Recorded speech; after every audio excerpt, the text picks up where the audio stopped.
So we're going to take clips from two Gospels here. Mark 6:47 to 52 first of all.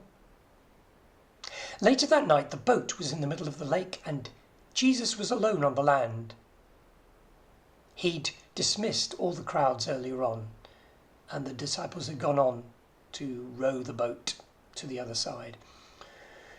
Jesus saw the disciples straining at the oars because the wind was against them.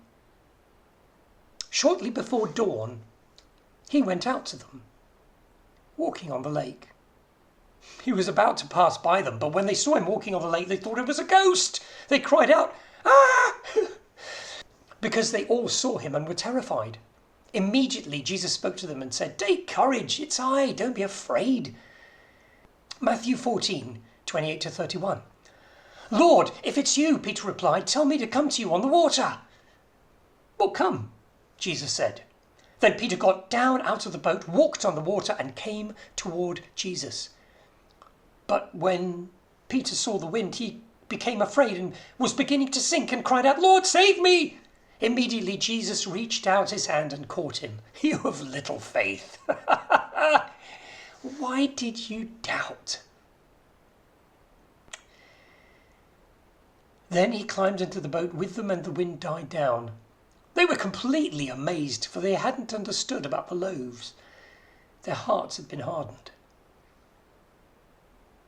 Again, there's a lot to unpack here. First of all, I love the fact that Jesus was walking on the water and he was about to walk past them, and so he was teasing them or winding them up. And he says, "Chill out, it's only me. Calm down." Simon Peter immediately wants to join him, and Jesus lets him. How often do we fix our eyes on Jesus and then everything seems okay, but when trouble comes or the pressures of life bear in upon us, we start to sink under the weight of all those things.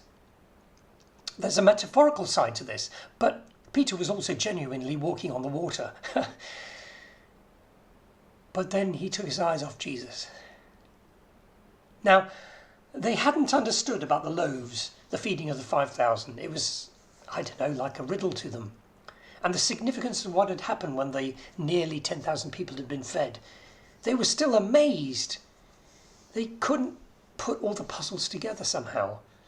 Jesus was continually springing surprises upon them, and he would continue to do so.